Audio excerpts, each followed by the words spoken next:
put a utility on the master and kind of lower the gain so it's more quiet during the build-up, like your kicks and your snares, everything. But if you have it all grouped, build-ups are, they kind of wash your ears out anyways if it's too high pitch. So you lower the volume on that, and then when it drops, you have it back to normal. So the kicks come through full force. You're listening to the Freio Music Podcast. To the Freio Music Podcast.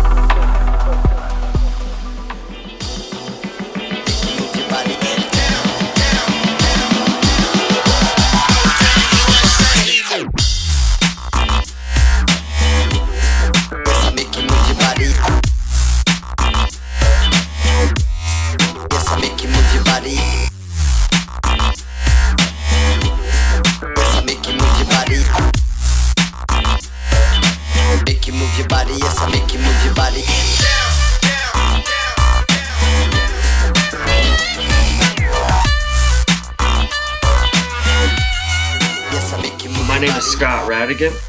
I produce under the name MIDIcinal with an I, like M-I-D-I, like MIDI controller. When did you first get into music? As a producer, I grew up in bands. You know, I was 12 years old when I got my first instrument, my bass guitar.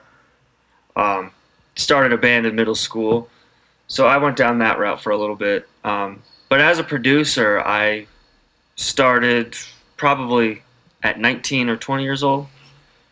I got Ableton when I was 23, so that's kind of when I feel like I really started taking it more seriously. And how old are you now? I'm 31, so okay. 2013, you know, I had been going to festivals and stuff for a couple of years, and I used Fruity Loops for a while, but I knew I wanted to switch to Ableton. I was just a little hesitant. It's a little nerve-wracking sometimes, and didn't really have anybody to teach me at the time, or I don't really think they had as many tutorials back then either.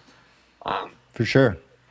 But it's worked out. I found a lot of people. I found Ableton, or started it, when I lived in Breckenridge, Colorado. So I was a ski bum at the time. And, you know, I didn't really think of it as much. I was like, oh, I make beats. I'll just hang out in the mountains and do this for now.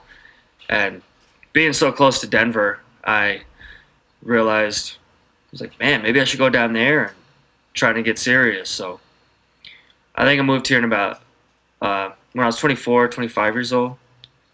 And just started from there. Yeah, were you a lifty? What would you do in the mountain? Yeah, I was a lifty at the Colorado chair on Peak 8 for a while. I also worked Imperial, which was, you know, the highest chair in North America. So definitely got headaches a lot. Oh, there's my kid. There's your producing companion. He sure is. I mean, he definitely. When I'll be sitting at the chair and he'll be right on my shoulder, right in the headphone. He loves hanging out.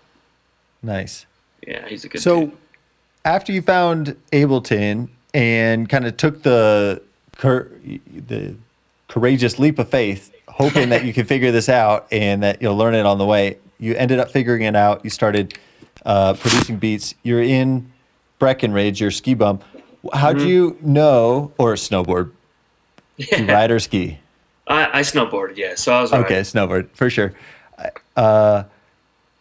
So you're in Breckenridge. When did you make that transition to realize that, like, Denver, or what was it that helped make that transition, that Denver was going to be the place for your music to take kind of root and for you to take it more seriously? Well, I found Pretty Lights. He's one of my main inspirations. When I was living in Breckenridge, and, you know, him being from Colorado, I know mostly Boulder and Fort Collins area, but the scene has just, since I was living in Breckenridge, it was growing so much in Denver that, you know, I was just going down there for shows all the time, and I knew a lot of names, but as a producer, I didn't really have any friends to help me, like, gain shows or anything when I moved. So I think you know, I moved a little premature. Like I had music that I wanted to share, and I was ready to play shows because I had played some up in Breckenridge, but I didn't know anybody to help me out, and um, I came down and started going to local events back when the One Up on Colfax was open. So I watched a lot of shows, met a lot of people out there. Obviously, going to Cervantes helped out. Um, but yeah, it was pretty nerve wracking moving out here and realizing that I didn't have, not a following, but like even a core group of friends to go to shows with Yeah, and network. stuff. Yeah, so, um, but after a few years or even just a couple of shows, you notice you're seeing the same people out, and it wasn't a time to be shy or anything. You just had to get out there and talk to people, so it helped out. All right. I'd love to dive into some of your music Yeah. and production techniques. So there's a track, Dancing with Lobsters. First of all, very interesting name.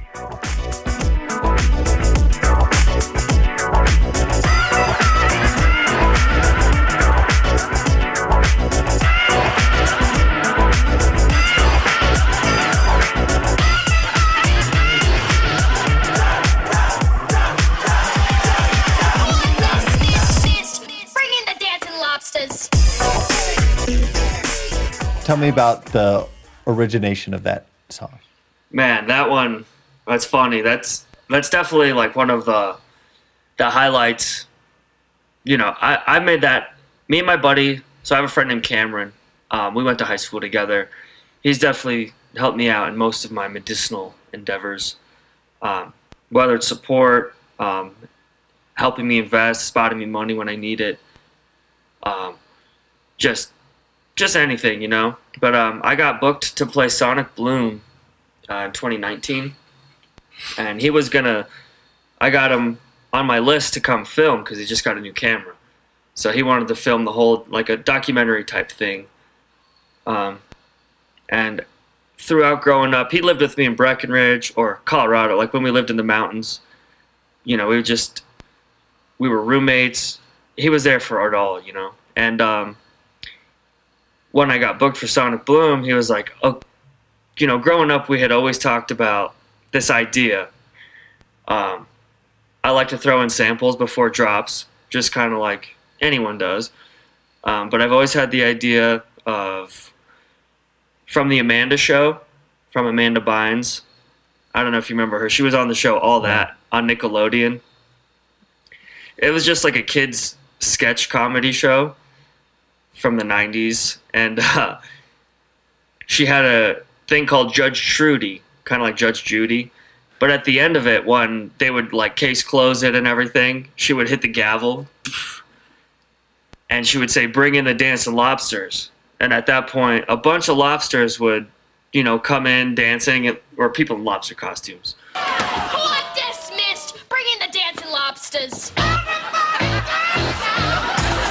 So I sampled it, court dismissed, bring in the dancing lobsters, and made a drop. And, well, that was the idea. I hadn't made it ever. But before Sonic Bloom, he was like, hey, since I'm coming to film, maybe it's time you actually make the song instead of us talking about it. So, yeah, we made the idea back in I graduated high school in 2008. So we had been talking about it much before even moving to Breckenridge or getting into music production-wise and all this. And when we were booked to do this at Sonic Bloom, he randomly sent me a text, and it was a picture of 2 lobster costumes. And, that's when he's like, okay, I think this is time. Like, this is the perfect opportunity to make this happen. And I didn't make the song the whole time, like, until the night before Sonic. Like, I was booked to play on Friday, and, we had to get there Thursday, or we wanted to. So I was on Wednesday night up till 3 a.m., just by myself in my headphones. I was like, I have to make this tonight, or it's not going to happen. The costumes are here, the video camera's here. It's perfect timing. And ended up making the song, and it just took off. I don't know, kind of like people talked about it throughout the weekend of like, oh, did you see that set with the dancing lobsters?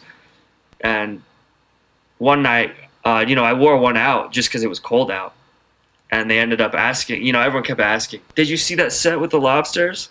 I was like, "Yeah, this is I was one. I was the one who made that song." And I don't know, it just worked out perfectly. Just the idea we had for so long. It was probably like a good 10 years or so that we had the idea, and it all came together. It was pretty funny. And now I still have the costumes in the back over there if you see one. Oh, there you go. Yeah, Nice. they're always around. So Well, that's great. It's interesting to incorporate the visual into the song alongside the performance yeah, and you made it just, 48 hours before or whatever it was. That's interesting. And you gave yourself that deadline. Did you feel pressure to like hit done, bounce it, call it a day, or were you embracing it? Was it an enjoyable process? definitely when I procrastinated way too long to start it, but as I started it, the excitement was there. I definitely was lucky enough to find the right samples, because when you search too long for samples and you're like, okay, this isn't Just working. kills your creativity. Yeah.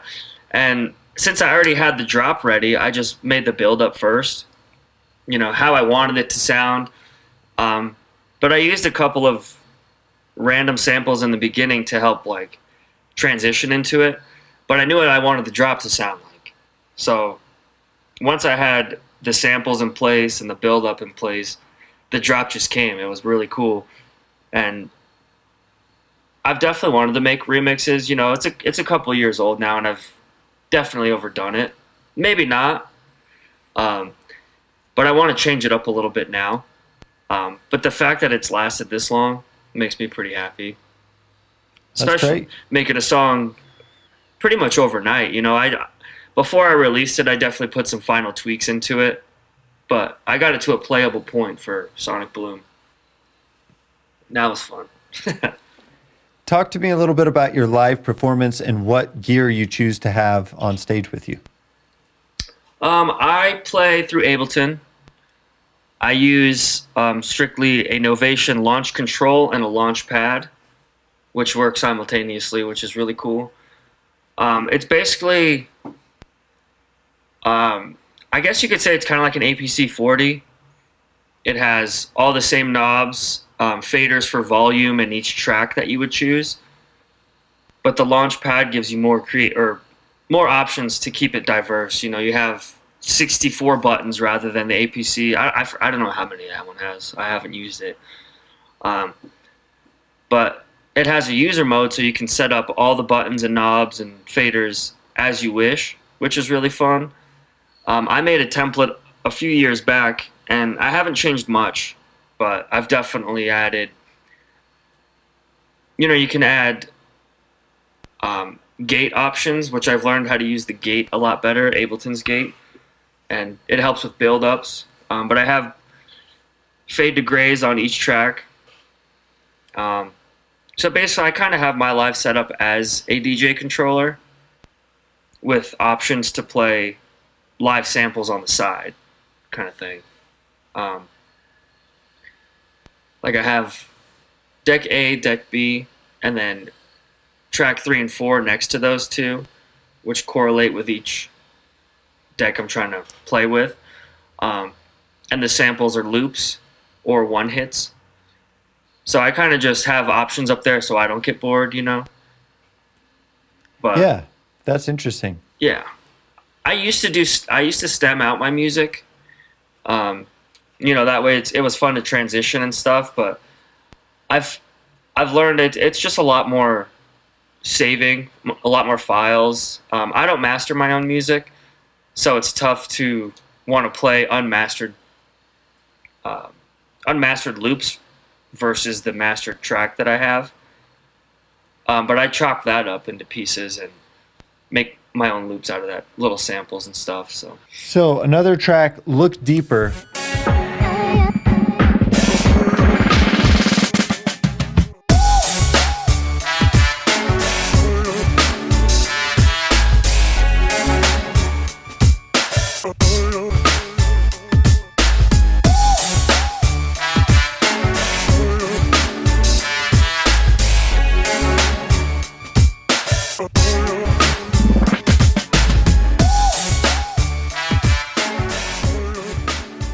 This one has like a nice groove beat, but kind of has a trap feel as well.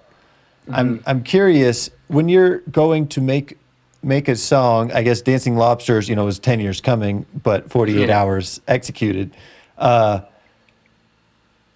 When you're going to make a track, do you know the feel that you're aiming for, or do you kind of discover it on the way? Depending on, some songs work out right off the bat.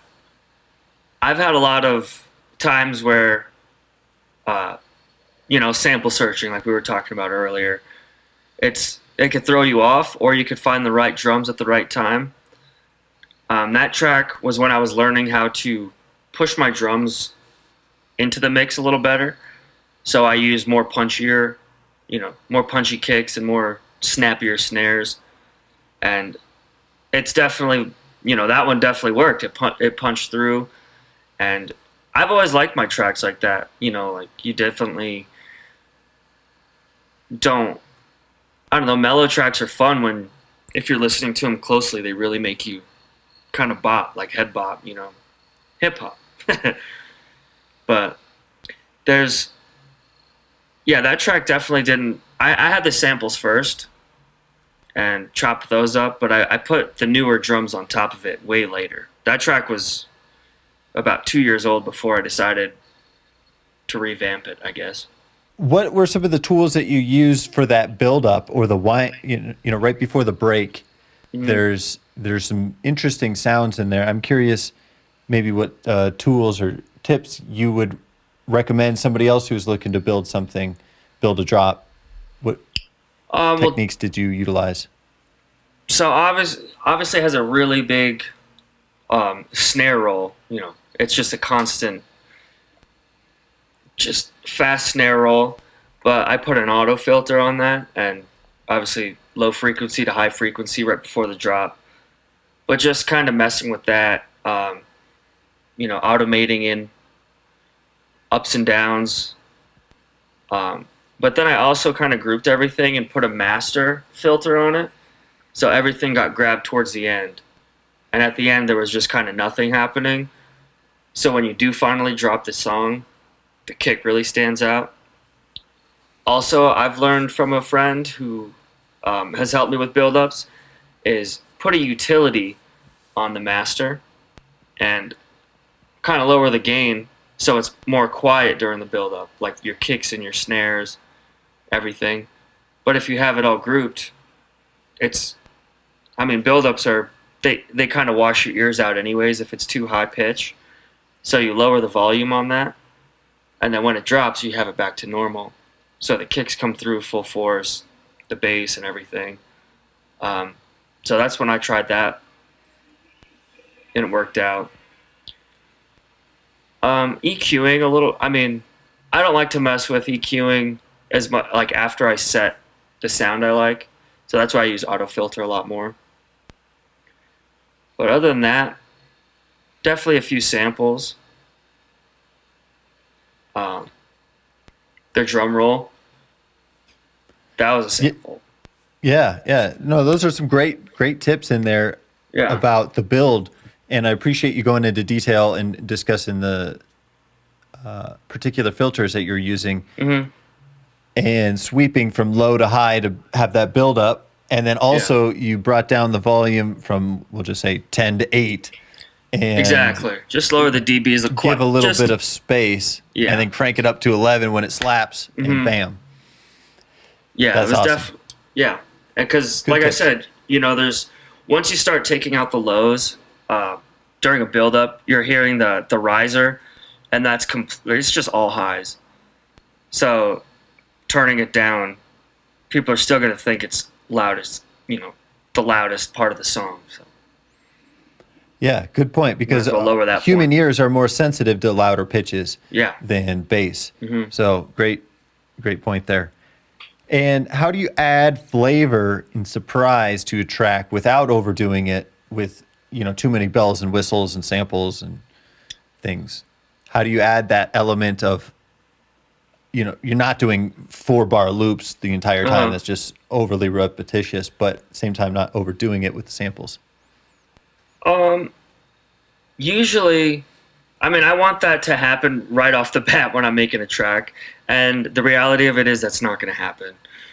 Well, for me personally, I'm not trying to say that it's not for anybody else, um, but for when I make music, I make the 4-bar loops, and I like to say, you get off work, and you're not going to work on music for a whole session or whatever, but you already have something in the works.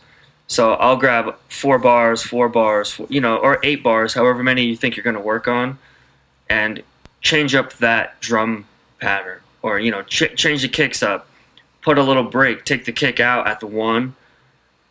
Because I make a lot of glitchier kind of stuff, or hope to, my drums and everything. So having the same kind of drum pattern just bores some people out, or like stutter kicks, just anything like that to make your eyebrows pop up, or make your ears, try to listen back in, because for the most part, electronic music is repetitive unless you really dive in and kind of chop everything up like that. I do a lot of transpose when it comes to like I guess it would be where you would put a drum fill right at the end of a loop. You can do that to a sub bass, kind of thing, and I try to add those, but not too many to where it gets repetitive. But you can always do that, and then that's your 4-bar loop. Then even dive deeper the next time, or find a groove that, I don't know, you're just okay with it. But until then, I mean, it's tough for me to make drums like house beats, because 4 on the floor gets repetitive to me. So in that sense, I would add a little bit more hi-hat, a swing kind of hi-hat to it, because I just always need some sort of break beat. But some people enjoy the less is more, and you got to respect that and make that sometimes too. And I think it's implied in your artist name, but I assume you're doing all this with MIDI notes when you're talking about doing a hi-hat beat, different kicks. Those are all MIDI, or is this samples that you're manipulating audio? It could change. As of now, I don't have an MPC, but I do have my Launchpad, which I'll make drum beats on there, but it doesn't have the velocity touch to it. So I haven't done that as much lately. But I do have racks. Like, say I would make a drum rack for MIDI notes, and I would make a bunch of hi-hats all in the same key. Whether they're open hi-hats, really closed hats, really tight for like trap.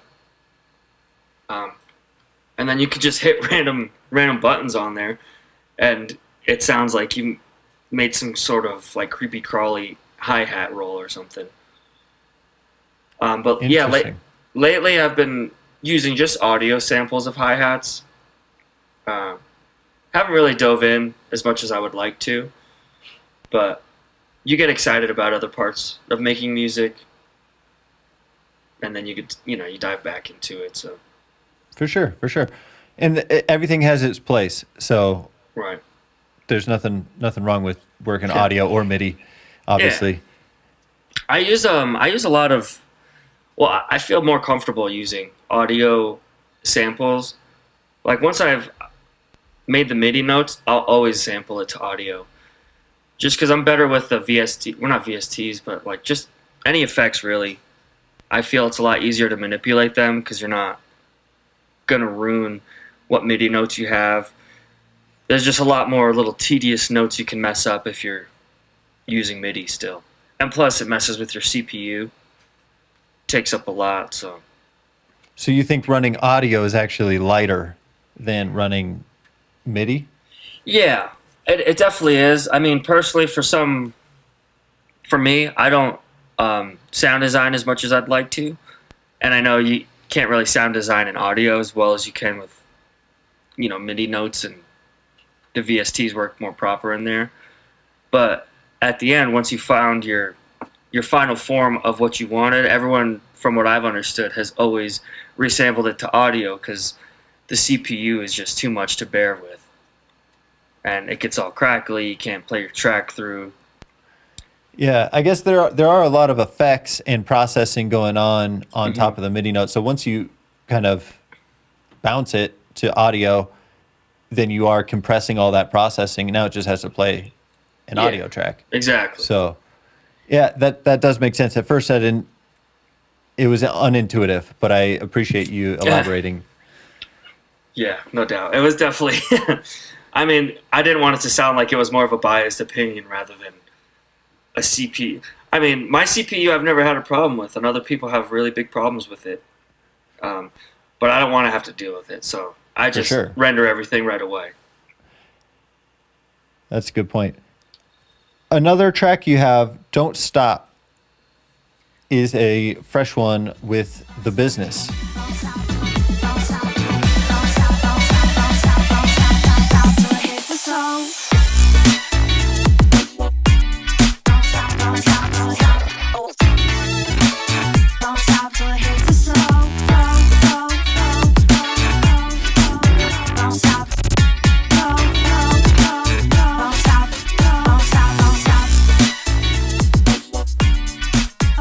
Tell me about that one.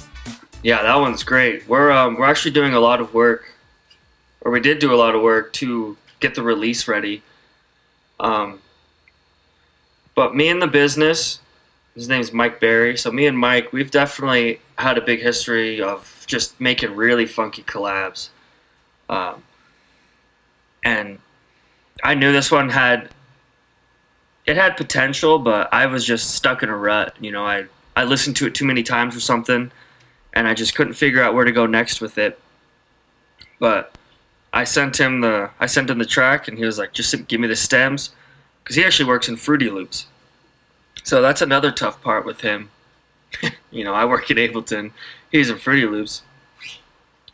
But he lives on the East Coast. He lives in Delaware, and I live here in Denver, Colorado. So we didn't have the chance to sit down and even talk about ideas, or, you know, I was just like, "Hey, do you like this? Have at it," because I trust him. You know, we've had a lot of really good tracks that came out like that, and sent him the stems. A couple months later, I asked about it, and he hadn't even touched it yet. So I was like, "All right, whatever." You know, it wasn't meant to be. The track wasn't good for me. If he liked it, he would have worked on it. But you know, time will tell. And sure enough, he sent it to me one morning, like 6 a.m. He's like, "I did it. I finally did it." I was like, "All right, let's hear it." And it was just great, you know. He has a certain style to his music that I really like, and he didn't mess with mine to where like he fully made it his song. He left my kind of style in there, which I thought wouldn't work. Which is the reason, you know, I listened to it too many times or whatever. But he just, I don't know, he really brought new life back into it. And then I was able to listen back, give him some ideas, because after he puts it into his program in Fruity Loops, there's no sense to giving stems back and forth and this and that. Plus, also, he mastered the track. He masters his own stuff, so it was a lot easier to just say, "Hey, final touches," you know, a snare roll here or another fill. But for the most part, I had made a good 2.5 minutes of something I was comfortable with, and he ended up making the track like 4 minutes long, 5 minutes long, and it was all nice. You know, I liked it, but it was just cool to know that we had never sat in the same room, and something so towards my style, like, I don't know, he knew exactly what I wanted and he did it. It was pretty cool. Talk to me about that mindset of knowing that somebody else can improve your work and take you to the next level. Yeah, I mean, I personally love collabing more. Just being in the same room with your friends, it's a little more motivating. Everyone's got their own ideas, tricks, and tips to here and there. But I know I've talked with a lot of my friends who make music about this. It's like when you have, you know, sitting ducks in your Ableton folders, you're just like, "Yeah, this could be something." That's when you send it to somebody. You know, how many people do you get that say, "Hey, we should collab, we should collab"? this is the perfect opportunity. Someone's willing and able, and they have fresh ears on what you've already made halfway. And, maybe you just tell them, like I always tell people, I'm like, I'm not married to any piece of this beat. I've kind of played it out, You can change the drums if you don't like it, change the snare if it'll hit harder. If the bass sound is cheesy, change it. But just knowing that there's some sort of skeleton to the song that you made makes me feel like I've contributed, And then if they completely just crush it and just give you back something that's final, in their mind, they're like, well, I wouldn't have done this without your piece of the beat. So I find as long as the song's getting finished, you have nothing to lose, really. Your name's gonna be on it. You're gonna hear the parts that made the song come together. Even though you weren't in the studio to watch it grow, you heard it. You heard the parts that, and maybe if you listen back to the two differences, you can find what they took out. Maybe try not to do that again next time. Yeah, that's a good point. You can get creative criticism and learn their techniques and what they did to did it actually work? Did it make the bass thump harder or whatever? The kick slice through, whatever it is. So that's a good point. Keeping an open mindset, not being overly controlling either. And there's some songs that I've kept on my computer because I'm like, no, I want this to be my own. And then it's like, you want that. But then there's songs you're like, I could not part ways, but I could share this with somebody. Or like for me, I haven't put out much music this year. So it's nice at the end of the year I have 2 big collabs, Don't Stop, which we're talking about, and then another one that came out with my friend Uma called With the Thugs.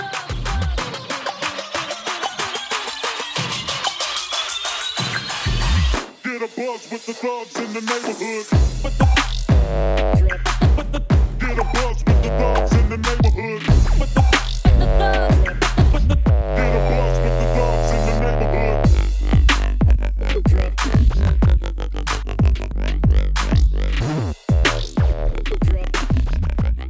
And that one's a little more heavy, more wompy, but it's tough for me to decide which kind of style I'm going to make sometimes when I sit down to make music. So having the 2 completed, I feel good, I'm back to normal. Back to the drawing boards, I guess. That's good. Yeah. How do you deal with tracks that are just not working? Do you kill them? Do you send them off to somebody else to see if they can, do CPR on it? Or how do you deal with kind of creative blocks when you're making a track? Well, that's, it's funny. I kind of thought you would ask something like that. And like I said, this year I haven't been making much music. I guess the whole year has been kind of a block. After COVID, things opened back up. And like other producers, I had shows booked and they were gone kind of thing. So I definitely went through the whole, like, what am I even making music for? But there I would still find myself sitting at my computer, dilly-dallying or trying to make something. And I think those songs, I've looked through my recent folders, I guess you would say. And if I listen to some and I'm like, I wasn't there when I started it. I just wasn't mentally there. And I just saved it because I hoped that later on I could find life in it. But sometimes it's opposite. You start something you love so much, and then the next time you listen to it, you're like, this sucks. So I try to tell myself, just save everything at first, listen back, because your mind state changes all the time. You never know if you're more invested into a project or a sound. Like I said, I'll make funky stuff, I'll make really bassy stuff, and you never know what you're really going to be feeling. But if I find a track that I think is just dead air or taking up space on my computer, I'll leave it for a little bit, or if somebody does ask, hey, if you want to work on this, or if you want to collab, here's a couple options. But there's so many producers out there, bass music producers or funky ones. So I have I'll sit there and like kind of brainstorm who would sound good on each kind of idea that I have. Who does this sound like? Where was your head going when you started this, or who did you have in mind? But for the most part, if the track's not working off the bat, I go through, I just sit there and listen to it and either complain in my head or start to work on it. So I don't like to say that a track's garbage after the first couple bits for me, but it's definitely, when you know kind of thing when you're making a song. It's just like everything flows together, the drums, the bass line comes together, and then you have something to work with. But I've definitely found tracks on my computer that I've worked on in a collab situation at a friend's house, and we're just, drinking or whatever. You're just having fun, and you don't really realize that it came out as well as it did. And you open up the file, and you're like, holy cow, like this is really good. And then you're happy, and you work on it. Not saying that happens a lot, but, it's definitely, it can, and I always find, like, some people have certain drum racks that they go back to. I said I have the hi-hat. That's only one key, So I'd have to do that in every key in order for that to be a possible thing. But I think... So, sorry, go ahead. Oh, yeah, no, finish your thought. I was going to say, I feel like if you really want a track to work, you'll find a home for it. And if you're okay with letting it go, just trust that it's okay. It's okay to let shit go. To here nor there. I've gotten my computer stolen and my laptop, or like my hard drives erased or stolen like 3 or 4 times, and you think it's the end of the world every time. And you think I'd be smarter, and well, now I do back up online and everything, but good. It takes time to learn. Yeah. Sometimes you have to learn it the hard way. Mm-hmm. When you're making a track that's solo, that you're not collaborating with somebody, how do you know when it's done? Well, personally, I never make that decision on my own. I don't want to say criticism, but I love input. And I always love to hear, other ideas, maybe to make it better. But I definitely I'll bring it to someone's house who I trust personally, like the people who are going to master my music. Mm-hmm. And I say, hey, is this worth it? Or is this detrimental? Like I don't want, if I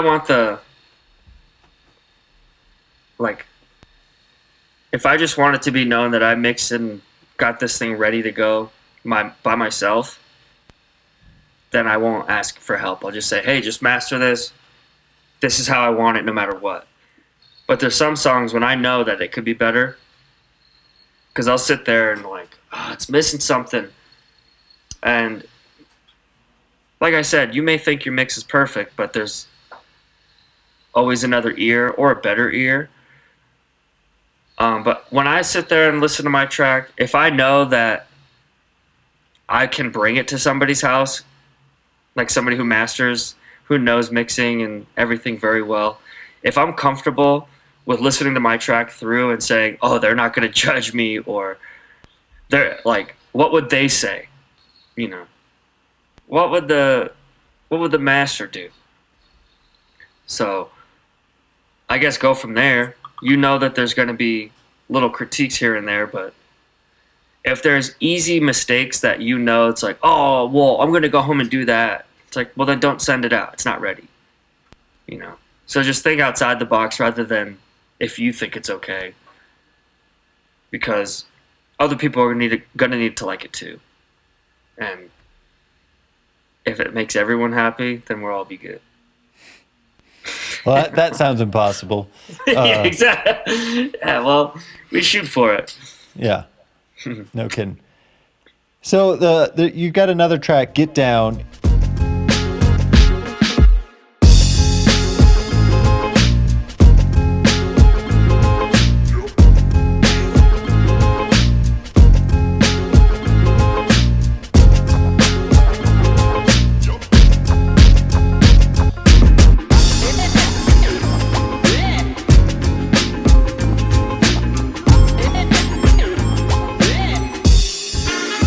And there's some groovy guitar on it, and I wonder, did you loop that yourself? Do you play other instruments besides the computer? No, well, that was all samples. Before I stated, I grew up in bands and stuff. I played bass growing up. I picked bass guitar because I had a drummer friend and a guitar player friend in middle school, and Yep, you got to fit in somewhere. get a bass, man. But I really liked the bass. My dad played guitar, so it was fun to play along, learn from him, and he bought me my first bass. And I've actually done a MIDIcinal live band before when I had a headliner at Cervantes in Denver. And I brought on a guitar player, keys, a bunch of horns, a drummer, a singer. So that was fun. But for the most part, I pretty much just push the buttons. I feel like it's a lot of work to record, and I don't know my notes as well as I should. So it's you'll figure it out on the computer. Just automate it or do what you need to. Quantize it. Yeah. Yeah, but I love working with the people who I trust to, play guitar well, play keys well, or the horn lines I need. But yeah, that Get Down song is actually, it's the James Brown song, Get Down, as well as when Nas, the rapper, he rapped over it. He sampled it, made the beat with it, and I grabbed the instrumental from the Nas track, and it had the James Brown samples, but then I added the original, guitar slices and cuts from the James Brown track. I had the idea for a while on that one as well, and it came out nice. And what about the kick? It sounds like muted, and I'm wondering, did you use side chaining or ducking for that? So I sidechained, I sidechained both kicks to the bass and everything, as you should, to have the When kick you say pop. both kicks, there's two kicks. I was gonna say. Okay, yeah. There's a muted kick, but then there's also the muted kick comes from the Nas track because it's a more hip hop oriented. But then I added my own kick over it for the second drop that comes in after the build up. But I threw that in the beginning because you want your kick to knock. You need that. But there is the muted kick that's just kind of, I guess, neutral. That fits between the two. But basically for mixing purposes, if you wanted to mix right into that from another song, you can just transition without having to mess with all the EQ knobs. Because of the intro and outro? Yeah. So a muted kick will just kind of take away, if you want if the subs or the bass lines are nice, but you want the kick out. Sometimes I think ahead for my sets, and I'll build the whole song based off okay, I've made a lot of songs that have pad intros or key intros. Maybe I should have a song that has drum intros this time. And then I'll get a kick on that, and then after 6 or 7 times, you have a really big difference of songs you can integrate with each other without having to. Nice, because they overlap and one's high and one's low. Exactly. On the intro and outro. Yeah. Nice. That's interesting. So were you using side chaining or ducking? I'm not sure if I'm using the terms that you're familiar with, but when the kick hits, other things can drop in volume. Yeah, there's definitely the dip. Like I said, mostly I only sidechained from the kick and the sub and the bass. So it kind of has that wub, like it sounds like a wub almost, but when the kick hits, it just kind of takes away from the slam of the sub at the one, because you want the kick first, and then it rises into the sub. So the beat or the kick kind of has a little bit more high, and then the sub kind of is the tail of that sound. Yeah, I mean, you want the sub to still hit on the one, but you want to make sure the kick doesn't get lost. I see. So you want it to still have the punch. Well, I do. Yeah. No, I appreciate it. That's why going off for 10 minutes talking about kicks. Right. I appreciate it. Scott, when you go to Ableton and you open it up, fresh project, nothing in there, what are some of your go-to initial steps and or favorite VSTs or plugins?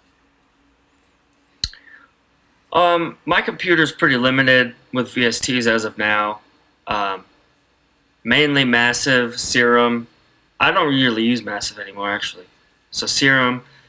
I like Arcade. It's kind of more sample based, but it goes into MIDI, which is really, I said I like to mess with audio a lot more. So I'll grab a few samples from Arcade. But for the most part, I like Splice because it has everything I need, I should probably make bigger folders of like my favorite kicks and everything, but when I sit down, I try to think of, okay, tempo, what key, you kind of think like if you're going to make bass music, F, G minor kind of thing, funk music, there's just certain keys, and I'll open up Splice and just use the idea of, say, horns. Usually I like to start with drums, but I like to switch it up to make sure. I don't know, I've heard other people like to start with synth lines, and I get ideas for drums right off the bat, and then, I'm pretty all over the place, I guess. But For sure. And so when you're creating, because I imagine just lots of ideas are coming in. You now have like a groove going, maybe if you started with drums in this example. What are some of the sounds that you go to on top of the beat after the beat's created? definitely some sort of either sub hit or like bass, low end kind of thing that just right on the one. Just like a nice, like a stab of some sort. And I'll try to get some sort of bass line going, usually one note, and then it always throws in some sort of percussion idea in my head. Whether it's a bell or like some sort of shaker, hi-hat, I'll do that. But I also really love like just vocal samples, like ahs or ohs or heys, hey, just random stuff like that. So those help me bounce a little more. But usually once I get a big enough groove going, I'll push that loop off to the side. I'll like highlight it and move it, and then just build a build up right before it. I think build ups really help me feel how much energy the song's gonna have. If I feel the drop's gonna be very, like, I want it to be heavy, I'll try to make the build up as heavy as possible, or more energetic as possible. If I know I'm just trying to make a real slow, kind of soulful hip hop beat, I'm not gonna add like the craziest, risers or anything. So it depends, like, or if you use a reference song, maybe you'll sit down because you heard a song you like. It's like, well, then try to make a beat like that. Like, there's no point in just sitting there. I like that song, but I'm gonna make something different. It's like you sat down for a reason. Try it. So I think Nice. I like too much music to kind of focus on one idea for too long. Or if I do focus for too long, I know a different idea is going to pop up. So, like I said, sample searching for too long, that'll mess up the flow, and then my song will change or bring two different vibes that mesh really well. So you can't be mad. Yeah. Interesting. What have you gotten better at saying no to over the years? As far as production in the studio, Whatever, wherever you want to take it. It could be personal, it could be production. well, I was gonna go more for like live shows. I Okay. started playing live a lot in 2019 before COVID, and I had a manager who was really good at getting me the deals that I needed. But I just love playing shows. I love getting out there. I love traveling. Meeting people, just getting to do, getting to play music. But it was hard for me to just say no to shit that was not financially responsible. As far as like $100 to go to the East Coast, at a certain point, yeah, if you have the money, definitely take those opportunities because who knows, those four people who come to your show that night may have a huge social media presence. They say they were at your show. People check your name out, and you get followers. For my instance, I played at a festival called Farm Fest in 2017. Played that thing for free, just because I would never play a festival. I don't think anybody should. Nobody should play music for free. But if you really want to, it's your project and you're allowed to, But that was me opening a lot of doors for the East Coast when I played out there in New Jersey. And to this day, I met Mike Berry out there, the business, who I now have 4 or 5 collabs with. And this last one is doing great. I'm playing a bunch of shows out there still and getting maybe not what it's worth, but not playing for free, And I'll still get offers that it's just like, come on, it's okay. It's up to you. It's like, just say no to free shit sometimes. Great. Definitely, I don't know, just don't sell yourself short. And that's the hardest part as a producer or, aspiring musician in general. One show is not going to define your anything. Once it's over, the next show is going to come up and people are going to be posting pics about that. But I know what you mean. Like, don't build up the show so much in your mind that like you can't say no to it because this is the one opportunity on the East Coast that I've ever had. But there's going to be more in. But then again, I've taken more money for shows I know are going to be not good, and I still have that this show sucked feeling. So it's like money will not make you feel better, But So talk to me about a great show. Yeah, keep going. I was going to say, so opening for some of your idolized producers, I'll do that shit for free. I will make sure to get off of work. I'll get my set ready, which I never do. I like playing off the fly. I'll get a set ready to cater towards their style of music for their shows. My biggest show was I played at the Ogden in Denver, opening for RJD2. And That's awesome. there was an opening slot, so I made probably like 25% of what I would normally ask for a show. But I knew, it's an opportunity. It's an opening slot. It's the Ogden. Like, these are all things that I really want. Money is not something that I really want in music. Well, that's a lie. We all do. Of course. We want to make money You need comfortably. it. Yeah. But money was not going to be the deciding factor on the show. I was like, okay, opening at the Ogden for RJD2, that's an opportunity and a half. And sure enough, that place was packed to the brim. The show sold out. I started the show, and by the end of my set, the place the doors were shut. You know, it was completely full, and I ended up selling a bunch of merch because there were so many people there, and I ended up making the same amount of money, or probably more, than, you know, like if you ask for your guarantee. I took the gamble, and it wasn't even a gamble for me because I wanted the opportunity to say I played with RJD2 at the Ogden.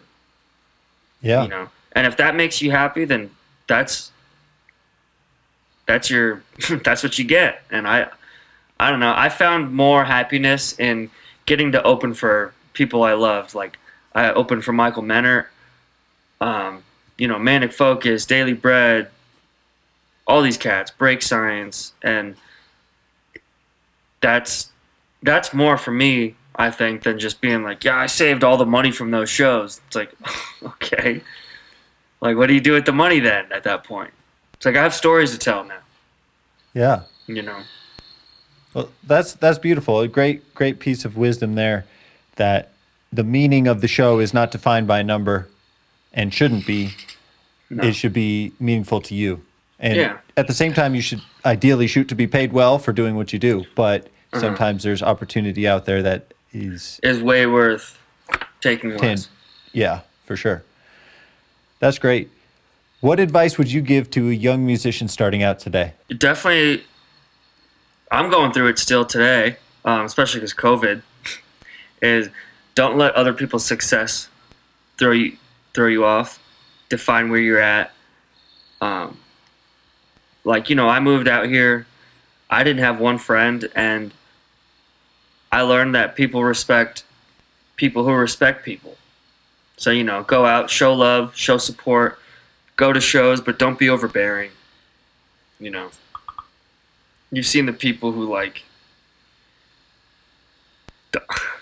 I don't know, just they're in people's faces, or like just learn your place. Not learn your place, but like study what's going on around you. Especially because there's music scene etiquette, I guess you could say. Green room etiquette. You know, if you're starting... Let's talk green room etiquette. Yeah. 101, lesson 101. Green room etiquette. Know what's yours downstairs, first off. Don't be taking other people's drinks. No one's taking mine, but I've... Like Cervantes, for instance, they put a bunch of drinks in the fridge.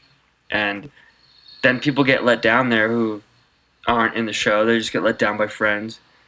And next thing you know, the beer's gone. And it's not your headliner show, but then you feel like, uh-oh, I have friends down here who would definitely drink that beer. You know. You want to look good in front of your idols. For sure, for sure. You yeah, don't, you want to and, finish you know, the... you shouldn't be drinking that much anyways in front of them. I've definitely made the mistake of drinking too much a lot of times. I don't know a producer or DJ who hasn't.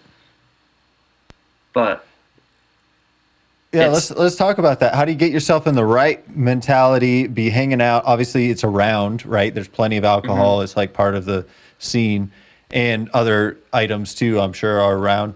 How do you keep yourself focused, motivated, and creative, and able to perform well on stage? You know, I've definitely dabbled in it all over the years, just because of partying and, like, you know, not thinking it through. Like, oh shit, you're going on stage, you probably shouldn't take this or do this. I'm not saying there's anything that's right or wrong, because everyone's different. I'm just saying don't put yourself in a position.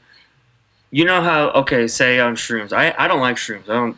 It's not my thing. If I was going to do that, I would do LSD. But shrooms make me very anxiety, right? If you're going to play a show and you decide, okay, yeah, I'll just eat some shrooms for the first time ever playing music, do you realize that there's going to be like hundreds of people staring at you? You know, and like you have to stand up there for an hour. It's like, don't just say yes because like your idol downstairs was doing shrooms and like, okay, yeah, I got to show them that I'm down with it. And then you go upstairs and try to play your set and your buttons are floating away and you think everyone's got a mask on in the crowd or some shit. Like, you know, It sounds like personal, vivid experience. it's been there. People have talked about. I used to be in a duo with my buddy who played guitar, and you know, he's told me about that.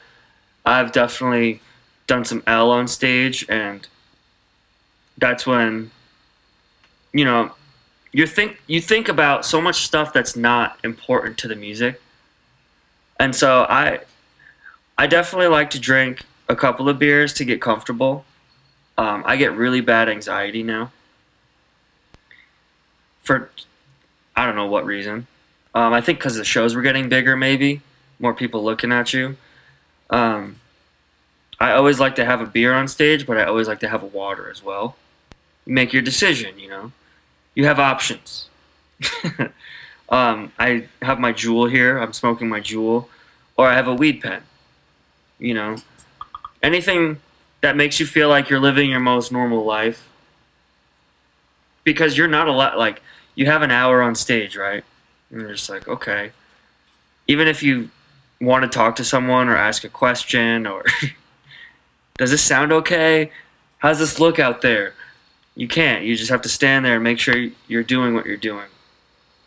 And that puts people in a weird position, you know.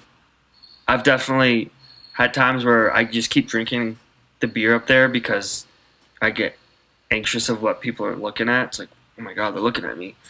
Do something else. I don't have enough to do with my hands. I'm not playing enough. I'm not playing like a guitar player. But I've gotten comfortable. I like to dance on stage. And if you can't dance to your own music, then, you know, what's going on? Nobody else will. Yeah. Yeah. And if you look like you're having fun, then that's good. You know, it makes other people have fun. And I've been told that by a lot of people. You know, I love your energy on stage. Yeah, well, I think you bring up an important point, and that is like comparing yourself to maybe an ideal or a picture that you have of other artists that are crushing it. And obviously, you're a different person. You're doing different things. You don't play guitar on stage. That's not what you do. But Right. instantly, you're up there and you start like in your head, you're like, damn, why am I not playing guitar? I should be playing the bass right now. I should be Yeah. twisting more knobs. You start getting in the mental game of wanting to be doing more. How do you tame those thoughts in the moment and ground yourself and focus back? Like, no, I don't have to be playing the guitar. This is what I do. I'm going to crush it like I did all these other times. Well, that's definitely, like I just said, you know, I love to dance. So I do dance moves and like take away, if I think someone's thinking I'm not doing enough, then I'll dance. If I think I'm not doing enough, who knows? How many DJs have you seen pretend they're pulling a knob or doing a fader, you know? I'm not going to lie, I've done it, but it feels good. Or like, just do it a little bit. As long as you keep your mind off of that thought, that's the most insecure / negative thought you could have on stage. And it's the most common. Oh, shit, I need to do something. Especially for DJs, because you can't, you know. Someone who has their set planned, it's like, you know what's coming next.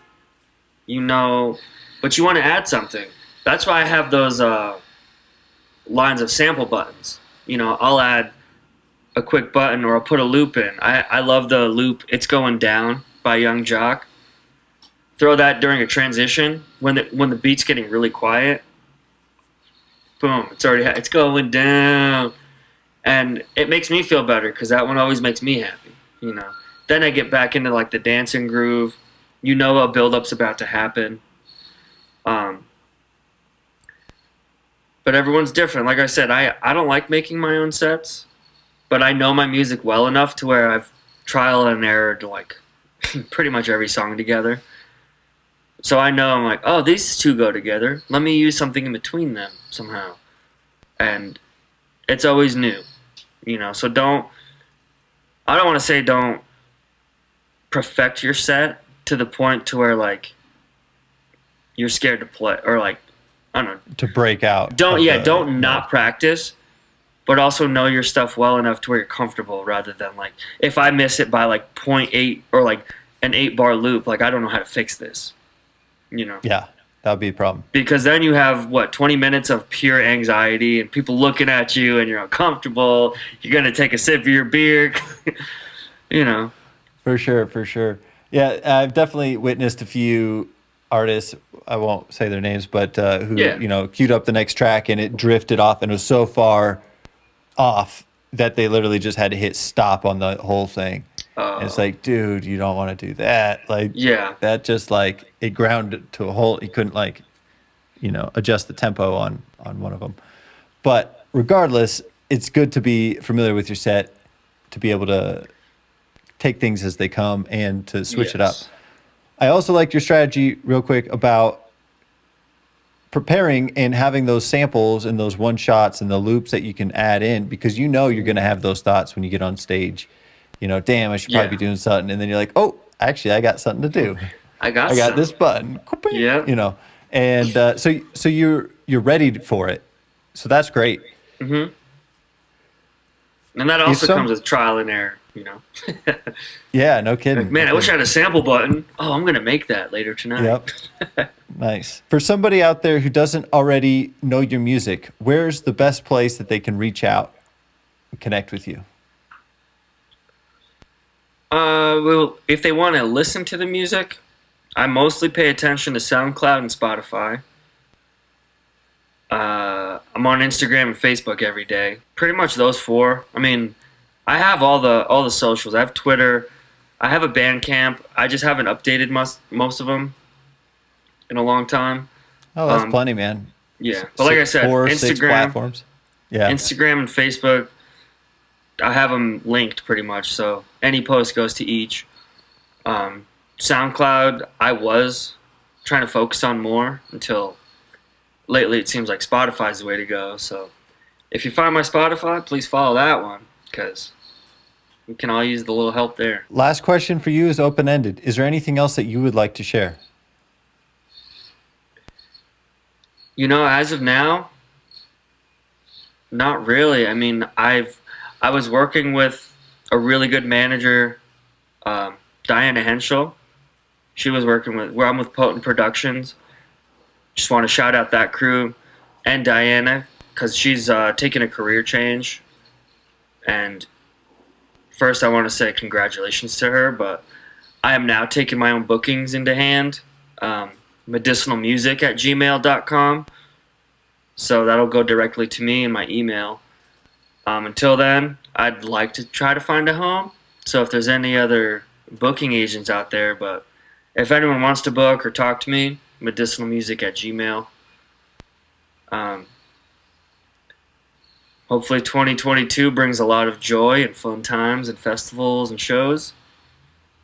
But other than that, no, I think we had a good talk. I think this is a fun time. I agree. Well, Scott, thank you so much for your time here today, being open, sharing all of those tips and tricks, and for your medicinal music and just putting it out there, man.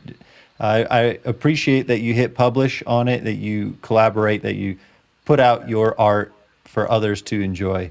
So thank you for doing that, and thanks for your time here today. Yeah, definitely. Appreciate you. Hope to talk soon then.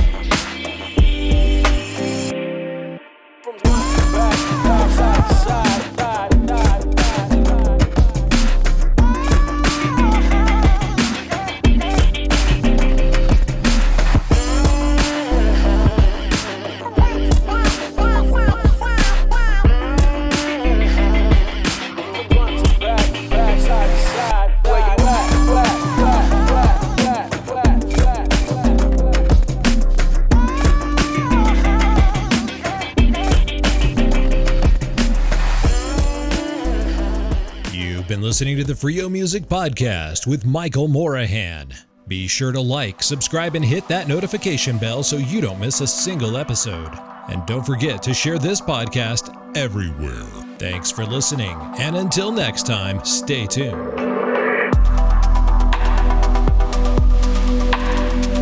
Freio Music. You are listening to Freio Music.